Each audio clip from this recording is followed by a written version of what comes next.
어려운 일 당할 때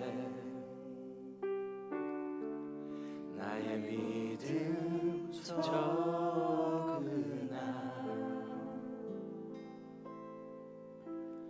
의지하는 내 주를 더욱 의지하니다.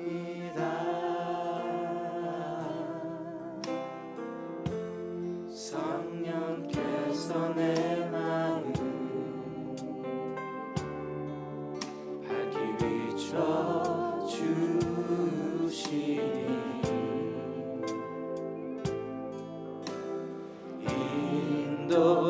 인도하심 따라서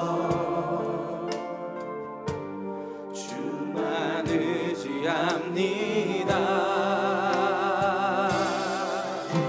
세월이 지나갈수록 의지할 것은 예수뿐일세.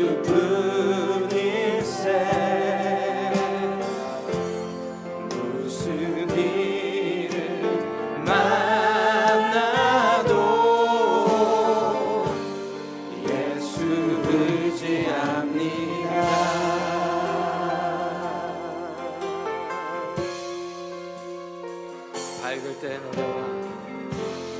밝을 때의 노래와 어두울 때의 기도로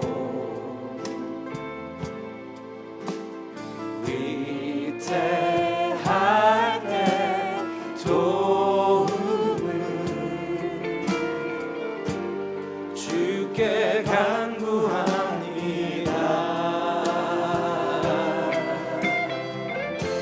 생명 있을 동안에 예수 의지합니다.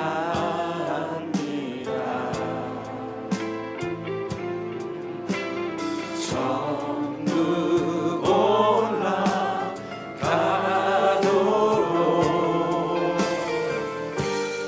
의지할 것뿐일세. 세월이 지나갈수록 의지할 것은 예수뿐일세.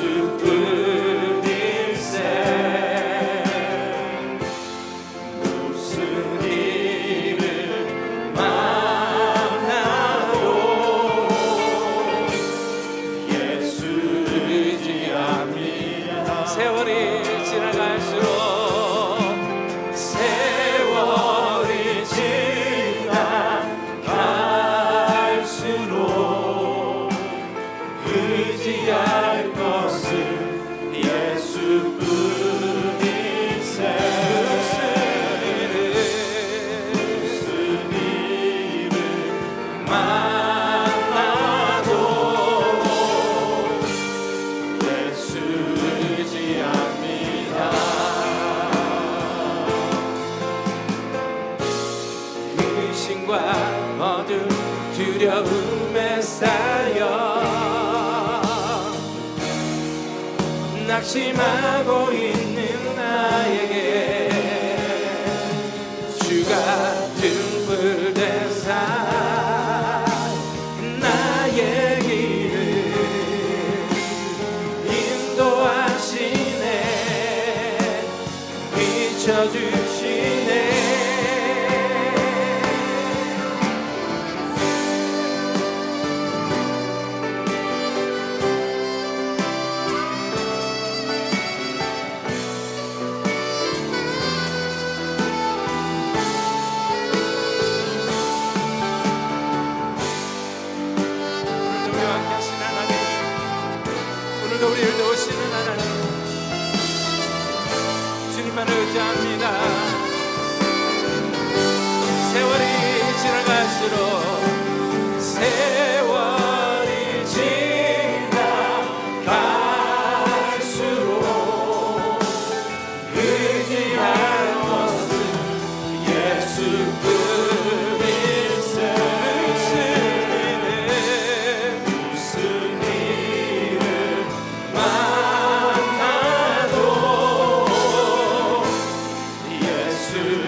영광 이곳에 주의 영광 이곳에 가득해 우리 선에 주님과 함께 찬양하며 우리는 전진하리 모든 열방 주 볼 때까지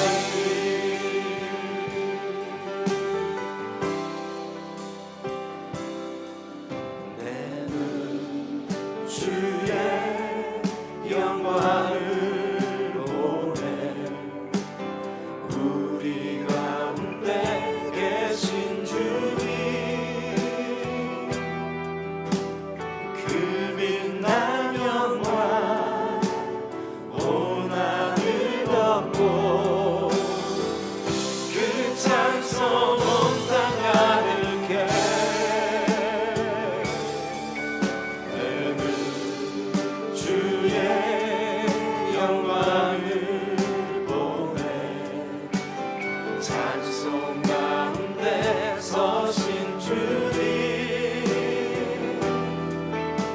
주님의 얼굴을 온 세상 향하네 권능에 발을 드셨네 주의 영광 이곳에 가득해 우리 선에 주님과 함께 찬양하며 우리는 전진하리 모든 열방 주 볼 주의 영광 이곳에 주의 영광 이곳에 가득해 우리 선에 주님과 함께 찬양하며 우리는 전진하리 모든 열방 주 볼 주의 영광 이곳에 가득해 주의 영광 이곳에 주의 영광 이곳에 가득해 주의 영광 이곳에 가득 주의 영광 이곳에 주의 영광 이곳에 주의 영광 이곳 주님 임하소서 주님의 영광 이곳에 영광 이곳에 가득 우리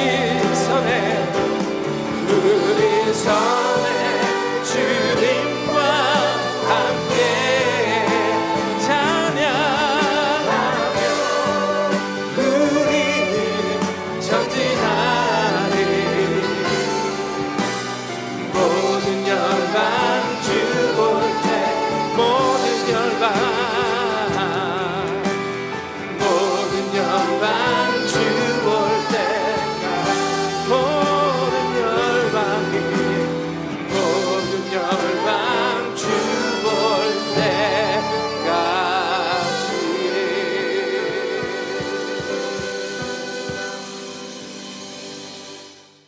이 시간에 하나님의 말씀 교독합니다. 사무엘하 1장 1절에서 12절까지 있는 말씀을 제가 이제 읽고 여러분이 앉아 읽고 교독하시겠습니다. 사울이 죽은 후에 다윗이 아멜렉 사람을 쳐 죽이고 돌아와 다윗이 시글락에서 이틀을 머물더니 사흘째 되는 날에 한 사람이 사울의 진영에서 나왔는데 그의 옷은 찢어졌고 머리에는 흙이 있더라. 그가 다윗에게 나와 땅에 엎드려 절하매 다윗이 그에게 묻되 너는 어디서 왔느냐 하니 대답하되 이스라엘 진영에서 도망하여 왔나이다 하니라. 다윗이 그에게 이르되 일이 어떻게 되었느냐 너는 내게 말하라. 그가 대답하되 군사가 전쟁 중에 도망하기도 하였고 무리 가운데에 엎드려져 죽은 자도 많았고 사울과 그의 아들 요나단도 죽었나이다 하는지라. 다윗이 자기에게 알리는 청년에게 묻되 사울과 그의 아들 요나단이 죽은 줄을 내가 어떻게 아느냐? 그에게 알리는 청년이 이르되 내가 우연히 길보아 산에 올라가 보니 사울이 자기 창에 기대고 병거와 기병은 그를 급히 따르는데 사울이 뒤로 돌아 나를 보고 부르짖으기로 내가 대답하되 내가 여기 있나이다 한즉 내게 이르되 너는 누구냐 하시기로 내가 그에게 대답하되 나는 아말렉 사람이니이다 한즉 또 내게 이르시되 내 목숨이 아직 내게 완전히 있으므로 내가 고통 중에 있나니 청하건대 너는 내 곁에 서서 나를 죽이라 하시기로 그가 엎드려진 후에는 살 수 없는 줄을 내가 알고 그의 곁에 서서 죽이고 그의 머리에 있는 왕관과 팔에 있는 고리를 벗겨서 내 주께로 가져왔나이다 하니라. 이에 다윗이 자기 옷을 잡아 찢음에 함께 있는 모든 사람도 그리하고 사울과 그의 아들 요나단과 여호와의 백성과 이스라엘 족속이 칼의 죽음으로 말미암아 저녁 때까지 슬퍼하여 울며 금식하니라. 아멘. 이 시간에 박성근 담임 목사님 나오셔서 귀한 말씀 전해주시겠습니다.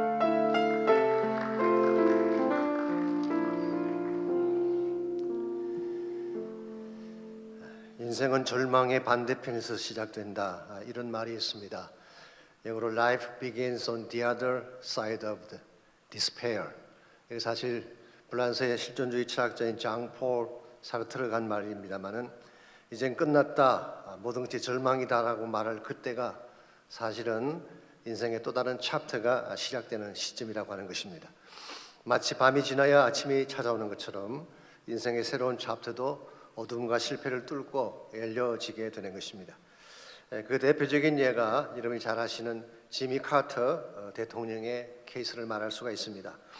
그는 미국의 제39대 대통령을 지낸 사람이긴 합니다만은 정치인으로서는 그렇게 성공한 사람이 아니죠. 대통령 재직 당시 미국 역사상 가장 무능력하고 인기 없는 대통령이라고 비난을 받았습니다. 결국 그는 1980년도에 재선에서 미 역사상 가장 큰 득표차로 참패를 한, 소위 말하는 랜슬라이드 디피트를 당한, 지도에서 보시면 보이잖아요.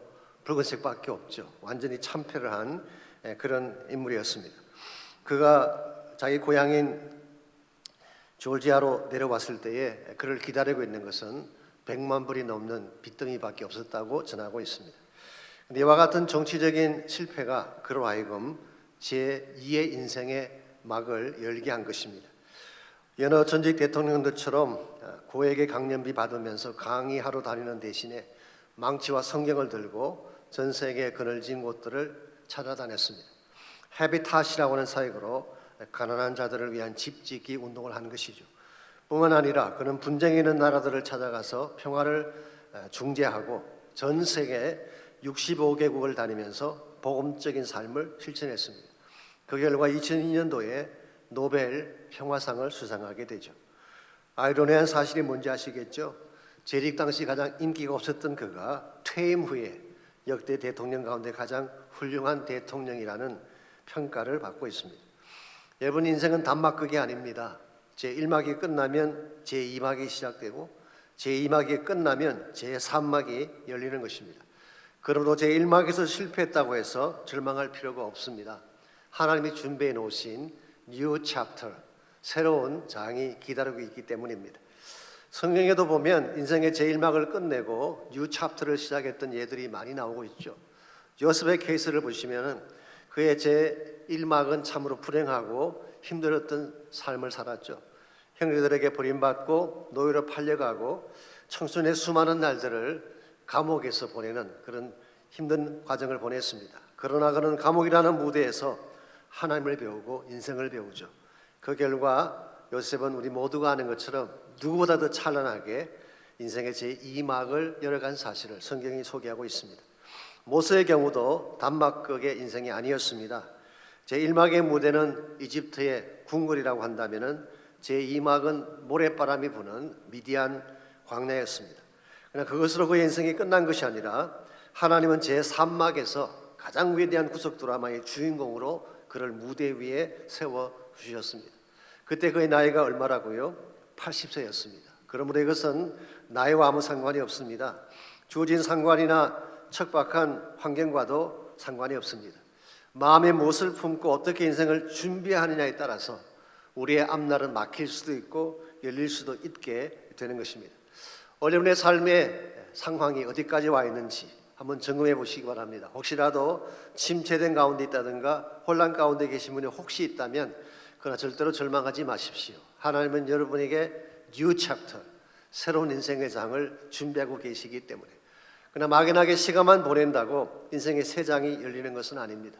이것이 합당한 준비를 할 때에, 바른 그릇을 준비할 때에 하나님께서 우리 인생의 뉴 챕터를 열어주시는 것입니다. 그러므로 우리가 어떻게 준비를 하면 우리 인생의 새로운 장을 열어가서 더 빛나고 아름다운 삶을 살아갈 수 있게 될지 오늘 같이 봉독한 본문을 중심으로 이것을 함께 나누어 보려고 합니다. 오늘 같이 읽은 본문에 보시면 인생의 제2기를 시작했던 다윗의 모습이 소개가 되어 있습니다. 오늘부터 사무엘 하서를 함께 공부하려고 합니다마는 사무엘 하라고 하는 성경은 다윗이 왕으로서 살아갔던 다윗 인생의 두 번째 챕터다, 그렇게 부를 수가 있겠습니다. 1절 말씀 보시면 사무엘 하의 첫 구절이 이렇게 시작되고 있죠. 사울이 죽은 후에. 이것이 사무엘 하를 시작하는 첫 구절입니다. 이것은 물론 사울 왕이 길보아 전투에서 전사한 것을 의미하기도 하지만 단순히 한 사람의 죽음만을 뜻하는 것은 아닙니다. 이것은 이스라엘 역사의 한 시대가 끝이 나고 새로운 시대가 도래했음을 알리는 그런 말씀이죠. 그동안 사울이 이스라엘을 다스리긴 했습니다마는 하나님 마음이 합한 왕은 아니었습니다. 백성들이 우기기 때문에 인본주의적인 동기로 세워진 왕이었습니다. 그래서 그는 그가 다스리는 시기에 혼란과 어둠이 찾아왔고 폭정이 심했고 영적으로 타락하게 되죠. 그 결과 오늘 본문에 기록된 것처럼 블레셋에게 패배하고 그와 그의 세 아들이 죽임을 당하게 된 것입니다. 그러나 여러분, 사울이 죽었다고 해서 어두운 현실이 찾아왔다고 해서 이스라엘 역사 자체가 끝난 것일까요? 그건 아닙니다. 오히려 하나님은 이것을 계기로 이스라엘 역사의 뉴 챕터를 열기를 원하셨습니다. 인간이 세운 왕이 아닌 하나님이 자신의 마음에 합한 왕을 세움으로 더 빛나고 아름다운 새 왕조를 세우기를 시작한 것. 이거 바로 사무엘 하서가 기록한 내용입니다. 이런 측면에서 오늘 본문의 정황은 하나님 구속사에 있어서도 대단히 중요한 모멘텀이 아닐 수가 없습니다. 이것을 통해서 하나님이 궁극적으로 세우기를 원하시는 다윗의 왕조, 더 정확하게 말하면 메시아닉 킹덤이 시작이 되고 하나님 나라 비전이 출발이 된 것입니다. 이와 같이 한 시기가 저물고 새로운 시기가 시작일 때 여러분과 제가 어떻게 준비하느냐가 참으로 중요합니다. 바르게 잘 준비하면 인생의 재기를 꽃피울 수가 있지만 그렇지 아니하면 낙엽처럼 시들어지는 인생으로 전락할 수도 있습니다. 오늘 본문에 보시면은 다윗은 이 시점에서 준비를 참 잘했어요. 그렇기 때문에 하나님께서 그를 이스라엘 민족 중 가장 위대한 왕으로 세워주시고 하나님 나라 비전을 이루는 데에 사용해 주신 것입니다. 오늘 여러분과 저의 인생도 마찬가지입니다. 설사 현재 나의 삶이 실패와 낭비 속에 처했다고 할지라도, 혹시 막힌 장벽들 때문에 힘들어하는 상황에 처했다고 할지라도 여러분과 제가 어떤 마음으로 준비를 하느냐에 따라서 여러분의 인생의 제2기는 열릴 수도 있고 닫힐 수도 있습니다. 우리가 어떻게 준비를 하면 하나님이 준비하신 축복의 뉴 챕터를 열어갈 수 있을지, 오늘 본문에 소개된 다윗의 케이스를 통해서 인생의 뉴 챕터를 여는 몇 가지 자질을 함께 나누려고 합니다. 첫 번째로 우리가 인생의 뉴 챕터를 열어가려면 기다림의 시간이 필요합니다. 기다림이라는 자질이 여러분과 저에게 있어야지 인생의 새 장을 열 수가 있는 것입니다. 다윗의 경우는 굉장히 많은 시간을 기다렸어요. 여러분 기억하실지 모르지만 사무엘상 15장에 보시면은 사울 왕이 하나님 앞에 불순종함으로써 사무엘 선지자를 통해서 그가 버림받은 사건을 기록하고 있지 않습니까? 그러고 나서 그 다음 자인 사무엘상 16장에 가보시면은 하나님이 사무엘을 이새의 집으로 보내서 다윗에게 기름을 붓게 하셨습니다. 기름을 부었다는 말의 뜻은 이제 왕으로 삼으시겠다 그런 것입니다. 그런데 기름 부음 받은 즉시 그가 왕이 되었을까요? 그렇진 않죠. 다윗이 처음 기름 부음 받았을 때 나이가 우리 많은 성경학자들에 의하면은 한 15세 정도 되었을 것으로 추정을 하고 있습니다. 그 후에 골리앗을 무너뜨리면서 이스라엘의 영웅이 되고 사울 왕궁에서 수금을 타는 자가 되긴 했지만 아직 왕은 아니었습니다. 사무엘하 2장 4절에 가보시면은 그가 다시 기름 부음을 받고 유다 족속의 왕으로 시험을 받는데 그때 나이가 30세였다고 했습니다. 그러므로 처음 기름 부음 받은 그때부터 유다 왕으로 등극할 때까지를 계산해 보면 최소한 15년의 시간이 흘렀죠. 그 15년 가운데 약 10년 이상은 유다 광야에서 보냈던 고난의 세월이었습니다. 더구나 사무엘하 5장에 보시면은 유다 왕이 된 후에 다시 7년 6개월이 지난 후에야 온 이스라엘을 다스리는 통일 왕국의 왕이 된 사실을 성경에 기록합니다. 참으로 오랜 시간을 기다린 것입니다. 자, 그렇다면 왜 하나님께서 다윗을 하여금 이렇듯 오랜 시간을 기다리게 했을까요? 몇 가지 이유가 있을 것으로 생각합니다. 첫 번째가 기다리는 것이 영적 질서이기 때문입니다. 비록 기름 부음을 받았다고 할지라도 하나님이 세워주실 때까지 기다리는 것이 영적 질서라는 것입니다. 여러분이 다 아시겠지만 다윗이 사울을 죽일 수 있는 기회가 2번이나 있었잖아요. 만일 다윗이 사울을 죽였더라면 maybe 그가 이스라엘의 왕이 될 수도 있었을지 모르겠어요. 그러나 다윗은 그렇게 하지 않습니다. 왜냐하니까 하나님이 세우신 왕이 있는데 하나님의 손으로 그 왕을 제거하실 때까지는 본인이 나서서는 안 된다는 것이죠. 이게 소위 말하는 영적 질서입니다. 우리가 하나님의 뜻을 잘 순종하려면요, 영적 질서를 잘 지켜야 되는 것입니다. 하나님의 준비하신 때까지 기다려야지 하나님보다 앞서간다든가 하나님을 제치고 내 마음대로 뛰어나가게 된다면 잘 풀릴 것 같지만 실제로는 잘 풀리지 않는 것입니다. 오늘날 교회 안에서 일어나고 있는 대다수의 문제도 여기서 시작되는 것입니다. 하나님은 아직 아니다 그러시는데 본인은 해야겠습니다 그렇게 주장을 하게 된다면 결국 인생에 문제가 생기는 것이죠. 여기서 칸플릭이 일어나고 케이아사가 주어지는 것입니다. 이런 면에서 기다릴 줄 아는 것, 이게 하나님의 질서를 지키는 거예요. 두 번째로 연단이 필요했기 때문에 이 기다림의 시간은 낭비가 아닙니다. 하나님이 연단하고 다듬어 내시는 시간이 기다림의 시간이죠. 다윗의 경우 만일 다윗이 적각 왕이 되었더라면 어떻게 됐을까요? maybe 교만했을 가능성이 있죠. 경험도 부족하고 포용력도 부족했기 때문에 그의 왕조가 건강해질 리가 없습니다. 근데 하나님께서 기다림의 과정을 통해 다윗을 빚어내신 거예요. 유다 광야 10년 고통의 세월을 통과하면서 그런 굶주림이 무엇인가를 배웁니다. 원통함이 무엇인가를 배웁니다. 아픔이 무엇인가를 배울 수 있는 기회가 됐어요. 특별히 수많은 위기와 죽음의 고비를 넘기면서 하나님 아니면 살 수 없다는 믿음을 배우게 된 것입니다. 이와 같이 하나님께서 다윗을 잘 연단하신 후에 더 크고 건강한 제목으로 세워주기 위해 기다림의 시간을 주신 것입니다. 세 번째로 하나님이 기다림을 주시는 이유는 하나님의 타이밍이 최선이기 때문에 그런 것입니다. 내 스케줄대로 되는 것이 가장 좋을 것 같지만 그렇지 않습니다. 하나님의 타이밍이 언제나 베스트예요. 그래서 다윗은 묵묵히 기다린 것입니다. 하나님이 설정하신 때가 올 때까지. 그랬더니 진짜 하나님이 하나님의 때에 다윗을 가장 위대한 성군으로 세워주시고 이스라엘을 다스리게 하신 것입니다. 여러분과 저의 삶도 마찬가지입니다. 내가 원하는 바대로 다 이루어지지 않은 일들이 많죠. 내 손에 아직도 아무것도 잡히지 않은 상태에서 해야 될 일은 참 많은데 아직 나의 손에는 아무것도 잡히지 않는 그런 상황을 경험하는 분도 계실 것입니다. 그때 우리는 흔히 조급해하고 당황해하지만 그러지 말라는 것입니다. 기다리면 하나님이 하나님의 때에 주시는 거예요.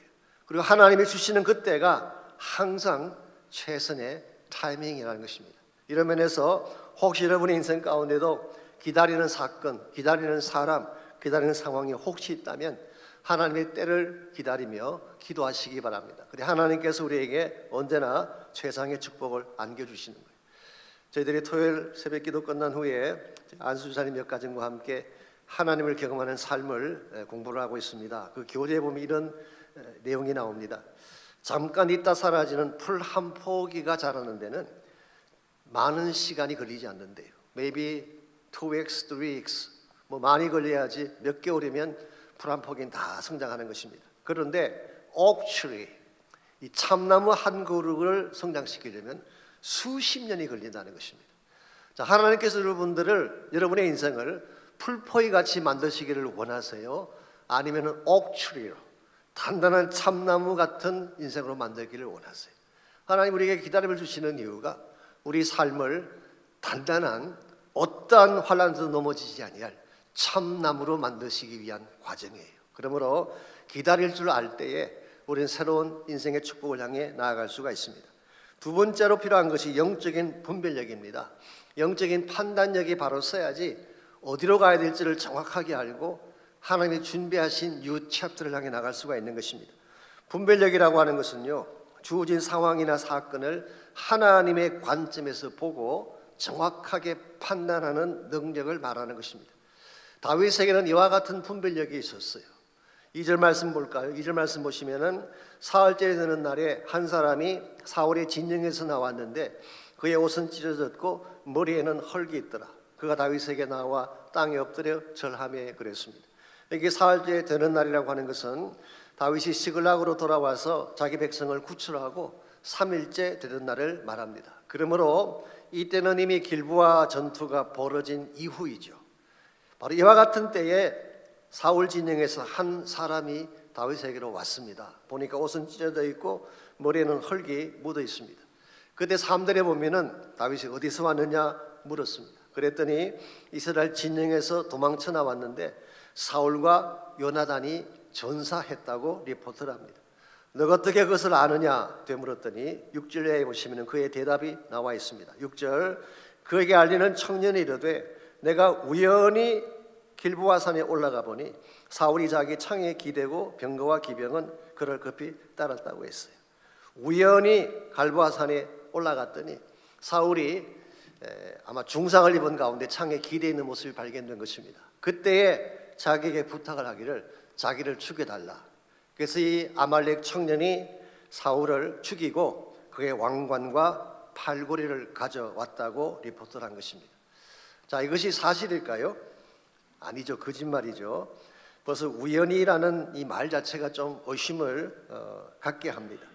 전투가 한창인 길보아산에 우연히 갔다가, 일반적으로 거짓말하는 사람들의 특징 중에 하나가 우연이 참 많아요. 우연히.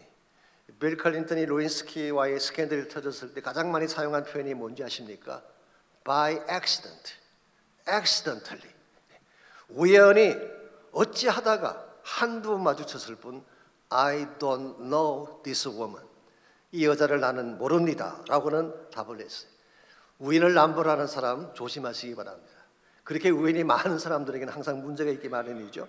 무엇보다도 사무엘상 31장을 보시면은 오늘 이 청년의 리포트가 거짓인 것을 금방 알 수가 있죠. 이미 우리가 공부했습니다마는 사울이 자기 칼을 뽑아서 그 위에 엎드려졌다고 했잖아요. 그러므로 사울은 자결을 한 것입니다. 아말렉 청년이 죽인 게 아니죠. 더구나 사울 곁에는 무기를 든 자가 지키고 있는데 어떻게 아말렉 청년이 사울을 죽일 수가 있겠습니까? 아마도 이 청년은 이렇게 보고를 하면, 왜냐하면 다윗과 사울이 원수관계니까 다윗이 기뻐하면서 그에게 큰 상을 줄 줄로 생각하고 이런 거짓 리포트를 한 것입니다. 근데 다윗이 어떤 사람인데 이런 거짓말에 속아 넘어가겠습니까? 정확하게 의도를 파악을 하고 15절에 보시게 되면 이 사람을 죽이라고 명령을 내렸습니다. 왜냐하면 거짓말이긴 하지만 자신의 입으로 여호와의 기름 부음 받은 왕을 죽였다고 말했기 때문에 그를 죽이게 한 것입니다. 이걸 보시면요, 다윗은 주어진 상황도 잘 파악을 했지만 공과 사를 구별할 줄 아는 그런 사람이었어요. 자신이 개인적으로 사울에게 당한 것은 당한 것이고 사울이 한 나라의 왕인 것은 왕인 것입니다. 그러므로 왕으로서의 리스펙트, 왕으로서 존경해야 될 것을 존경하는 다윗의 모습을 보게 되죠. 이와 같은 것을 우리는 영적인 분별력이라고 합니다. 아무리 그 모양을 잘 꾸며 놓아도 그게 속지 아니하고 자신의 개인적인 감정을 따라서 행동하지 아니하고 하나님이 기뻐하시는 뜻을 따라 정확하게 상황을 분별해내는 능력, 이게 영적인 분별력인 것입니다. 이것이 있어야지 혼미한 세상 가운데서 바른 뜻을 향해 나아갈 수가 있습니다. 우리가 사는 이 시대가 혼미한 시대 아닙니까? 무엇이 진실인지 무엇이 가짜인지 구별이 안 되는 시대. 워낙 페이크가 많다 보니까 진짜가 뭔지 구별이 잘 안 되는 시대를 살고 있어요. 무엇이 하나님의 역사인지 무엇이 사탄의 역사인지 구별이 안 되는 시대. 왜냐하면 미혹하는 일들이 너무나 많기 때문에. 그래서 고린도후서 11장 14절에서 바울은 이렇게 말씀하셨어요. 사탄도 자기를 광명의 천사로 가장한다고 했어요. 또 메시지 바이블을 봤더니요, 이렇게 번역이 나왔습니다. Dressing up as a beautiful angel of light. 사탄은 자기를 아주 아름다운 이 광명의 천사로 드레싱 업한다, 옷을 입는다, 그렇게 번역을 해놓았어요. 여러분 생각에 사탄 그러면은 마귀 그럼 머리에 뿔이 달리고 뭐 쇠망치 들고 달려올 줄 알지만 아닙니다. 가장 그럴듯하게, 가장 아름답게, 그러나 드레스업한 가짜 옷을 입은 것이 사탄의 실체인 것입니다. 이와 같은 것을 잘 분별을 해서 악한 영을 대적하고 잘못된 길을 배격을 해야지 하나님이 준비하신 길을 향해 나갈 수가 있는데, 문제는 이것입니다. 이런 영적 분별력을 어떻게 하면 가질 수 있냐는 것이죠. 저는 최소한 두 가지 리소스가 있다고 생각합니다. 영적 분별력을 가지려면 첫 번째로 중요한 것이 성령 안에 거하는 것입니다. 분별력은 성령으로부터 옵니다. 성령은 진리의 영이시기 때문에 우리를 진리와 생명의 길로 인도하실 수가 있죠. 그래서 성령 안에서 하나님과 깊은 교제를 나누는 사람은 쉽게 미혹에 넘어가지 않습니다. 왜냐하면 진리의 영이신 성령이 그 마음을 붙잡고 있기 때문에. 두 번째가 말씀입니다. 하나님 말씀으로부터 오는 것입니다. 말씀 자체가 진리 아니겠습니까? 그러므로 하나님 말씀에 비추어 보게 되면 거짓과 진실이 드러나게 되는 것입니다. 그래서 사도 바울은 디모데후서 3장 13절 14절에서 이렇게 권면을 했습니다. 악한 사람들과 속이는 자들은 더욱 악하여져서 속이기도 하고 속기도 하나니, 그러나 너는 배우고 확신한 일에 거하라. 너는 내가 누구에게서 배운 것을 알며 그랬어요. 서로 속이기도 하고 속기도 하는 것, 이게 악한 시대의 특징 아니겠습니까? 오늘 이 시대에 속이고 속는 일들이 참 많아요. 이와 같은 속이고 속는 거짓이 난무하는 이 시대 가운데 흔들리지 않으려면 무엇을 하라는 것입니까? 배우고 확신한 일에 거하라는 것입니다. 여기서 배우라고 하는 것은 그 다음 절 디모데후서 3장 15절 16절을 보게 되면 성경 말씀을 말합니다. 하나님의 영감으로 기록된 성경 말씀을 배우고 말씀을 확신하는 가운데 살아라, 그 말이에요. 그때에 우리는 어떠한 잘못된 미혹이 찾아와도 이걸 분별해낼 수 있게 되고 바른 길로 달려갈 수가 있는 것입니다. 우리가 사는 이 시대에 정보가 너무 많지 않아요? 많은 분들이 정보의 홍수 시대 그렇게 표현하고 있습니다. 너무 정보가 많기 때문에 오히려 어떻게 판단해야 될지를 모르는 시대. 오래전 몇 년 전인데요, 제가 뉴스위크지를 봤더니 브레인 프리저라고 하는 제목으로 이 카버 스토리를 다룬 내용을 제가 읽게 됐습니다. 이 냉동된 두뇌, 브레인 프리즈, 머리가 냉동되어서 마비되어 있다, 그런 내용인데요. 그 이유가 재미있습니다. 오늘날 정보가 너무 많아서 뭐 트위터, 페이스북, 카톡, 틱톡, 뭐 하여튼 SNS를 통해서 수천 수만의 정보들이 머릿속에 입력이 되다 보니까 너무 정보들이 많아서 머리가 엉켜서 마치 프리저 된 것처럼 결정을 못 내린다는 그런 내용이었어요. 마치 이솝 우화에 나오는 여우처럼 말이죠. 하루는 여우가 다람쥐에게 물었습니다. 너는 호랑이가 나타나면 숨는 방법이 몇 가지나 되느냐? 다람쥐가 말하기를 난 하나밖에 없어. 호랑이가 나타나면 무조건 나무 위로 도망치는 거야. 여우는 말합니다. 나는 100가지도 넘는 방법을 알고 있어. 플랜 A, 플랜 B, 플랜 C. 이렇게 막 자기가 알고 있는 방법들을 나열할 때에 호랑이가 나타났어요.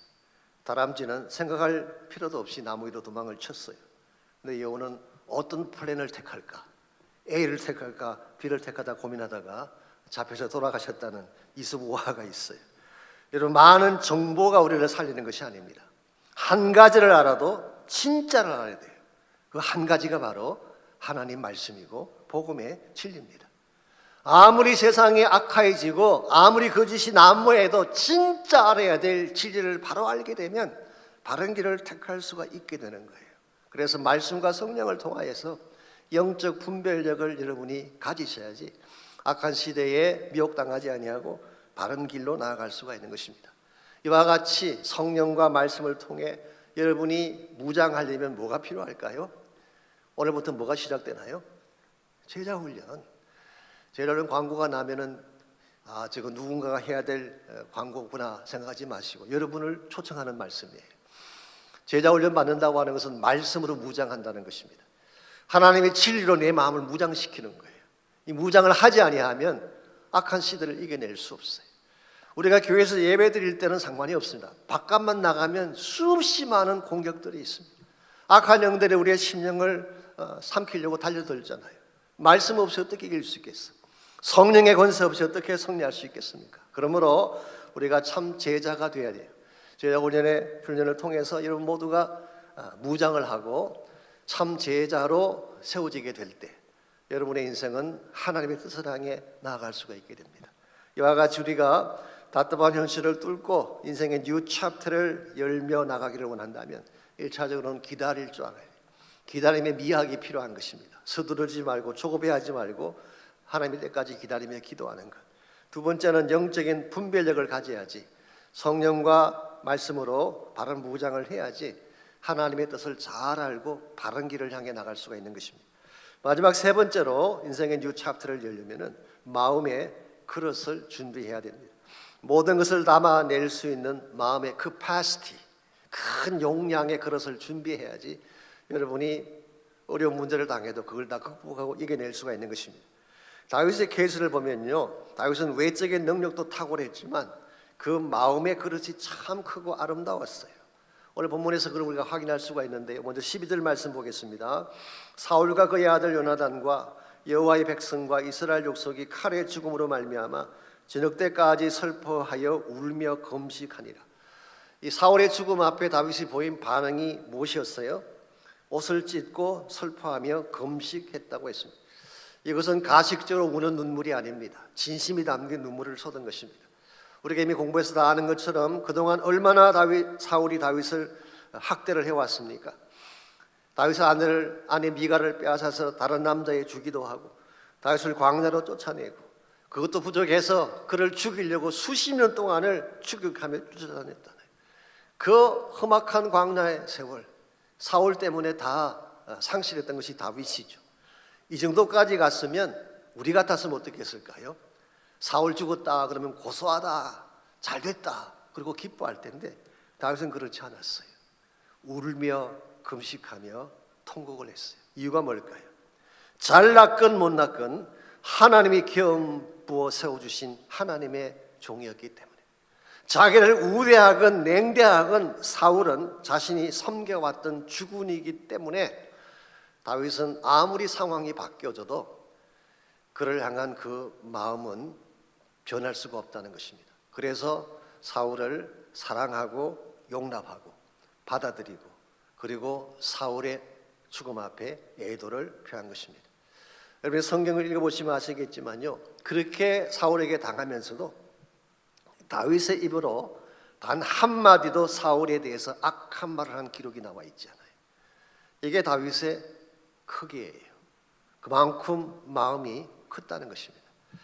다윗은 모든 악한 것을 담을 줄 아는, 자기에게 상처를 주었던 사람들의 상처를 담을 줄 아는 마음의 capacity, 마음의 용량이 있었던 것입니다. 19절 말씀 보시면 더 놀라운 사실이 소개가 되어 있습니다.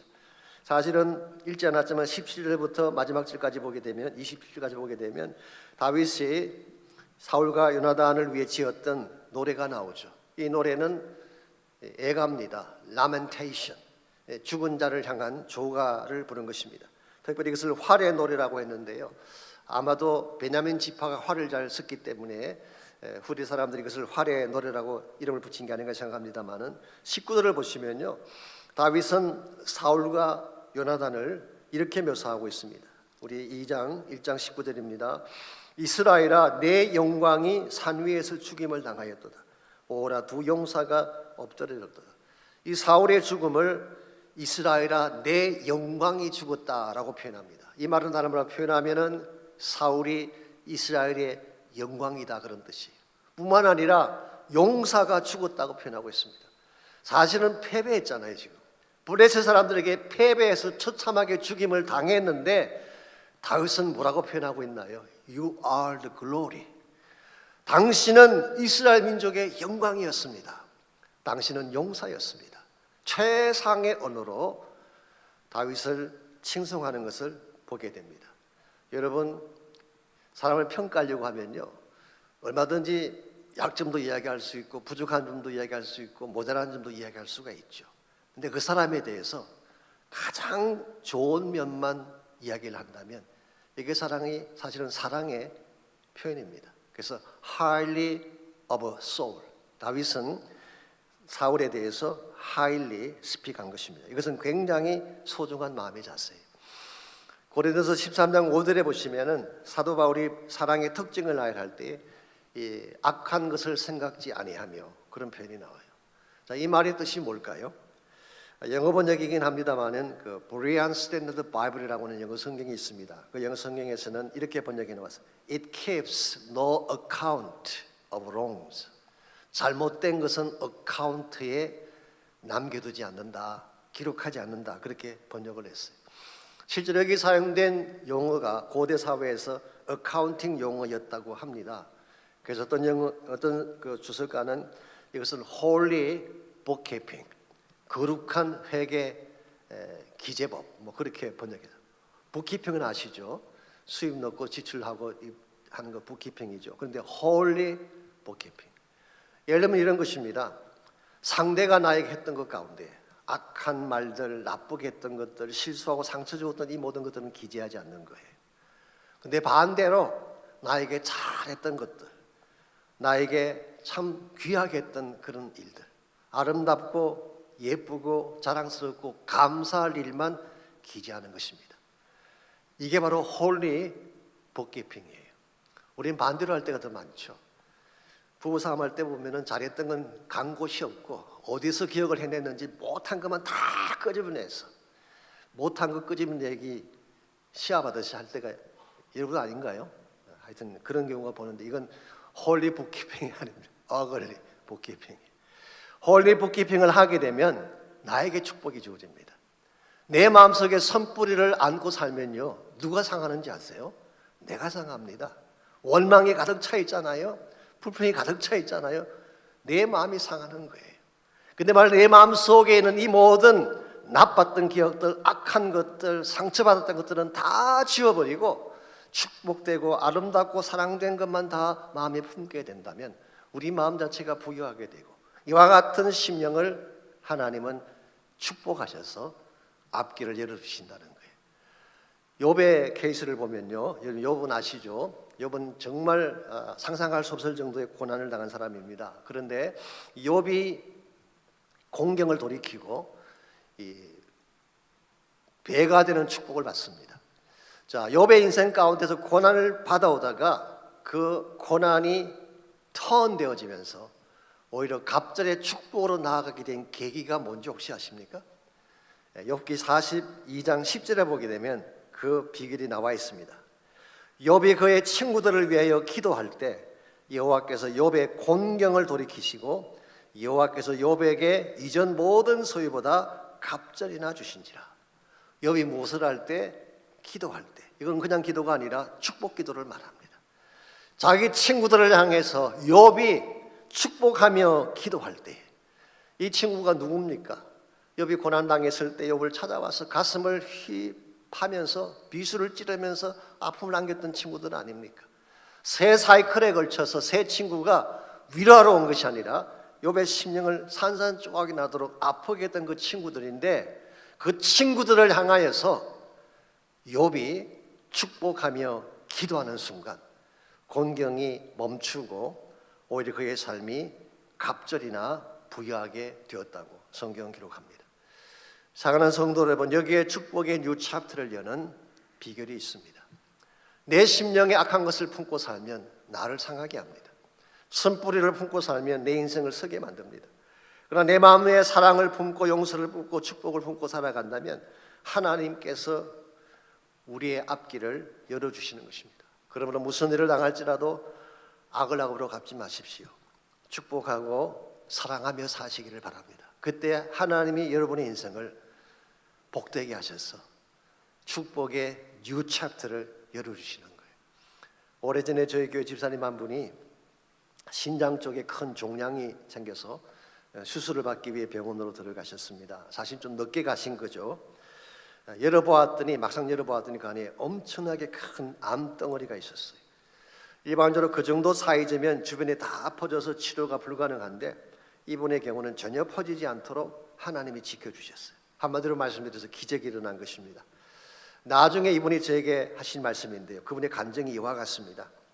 사실은 수술을 앞두고 어쩌면 이것이 마지막일 수도 있겠다는 생각으로 그동안 자신을 힘들게 했던 모든 사람들을 만나서 마음에 쌓여있던 모든 원망과 상처의 선뿌리를 다 털어냈대요. 그때 얼마나 마음이 시원한지, 그때 마음속에 기쁨과 평안이 가득 차고 하나님께 기도하는데 담대하게 기도하는 것이 가능해져서 하나님이 기적을 주셨다라는 그런 간증이었어요. 여러분, 하나님에게 고치지 못할 질병은 존재하지 않습니다. 하나님이 넘지 못할 불가능의 장벽은 없어요. 나폴레옹의 사전에는 불가능이 있지만 하나님의 딕셔너리에는 불가능이라는 단어가 없습니다.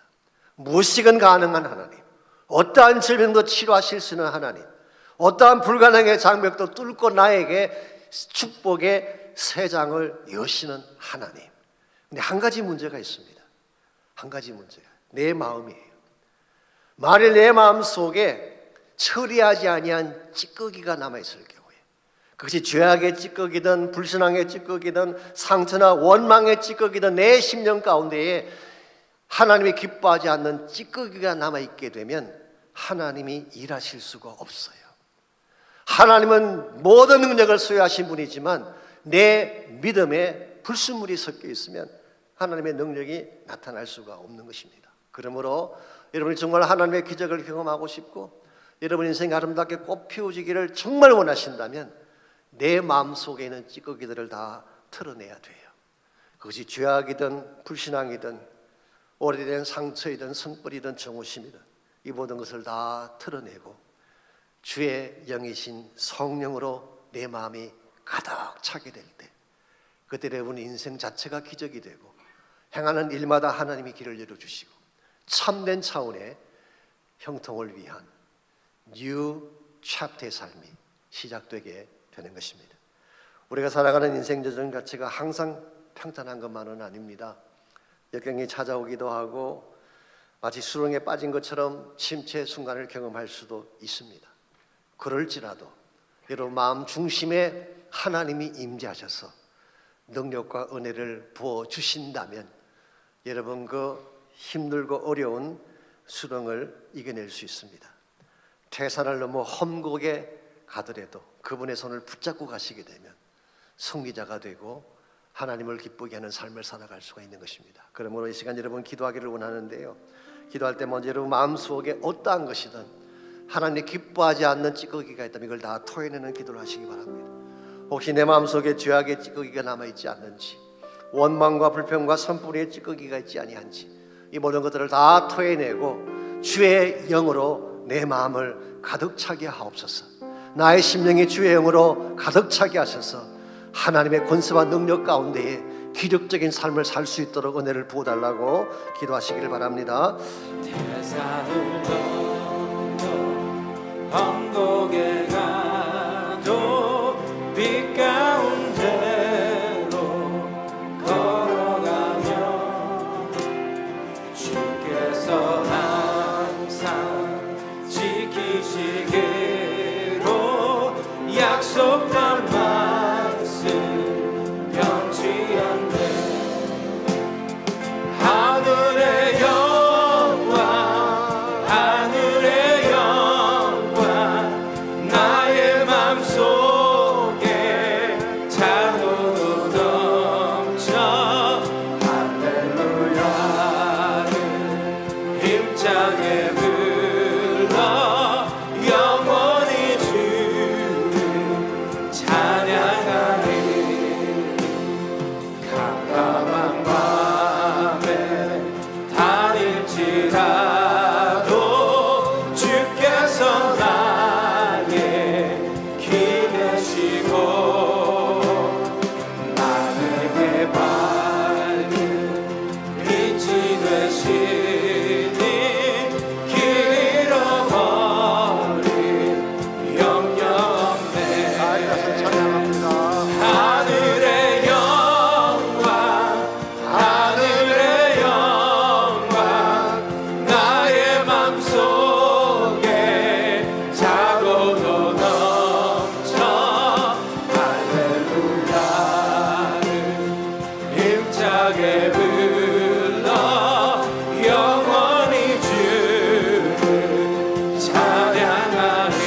감사합니다.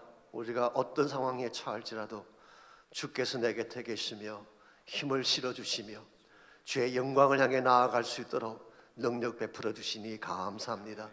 사랑하는 형제자매들 가운데 혹시라도 침체에 빠진 자가 있다면, 수렁에 빠진 자가 있다면, 혼자 힘으로 넘어설 수 없는 태산 같은 문제 앞에 선 자가 혹시 있다면 하나님 그들의 삶을 붙들어 주시고 주의 권능으로 승리할 수 있도록 능력과 힘을 부어주셔서 반드시 주의 부르심에 영광 향해 나아갈 수 있도록 은총 베풀어 주시옵소서. 이제는 우리 구주 예수 그리스도의 은혜와 하나님 아버지의 무한하신 사랑과 성령님의 충만한 임재하심이 예배를 마치고 돌아가는 모든 성도 한 분 한 분에게, 가정과 삶의 터전과 자녀들과 자손들 위해 이제로부터 항상 함께 하옵시기를 예수 그리스도의 이름으로 간절히 축원하옵나이다. 아멘.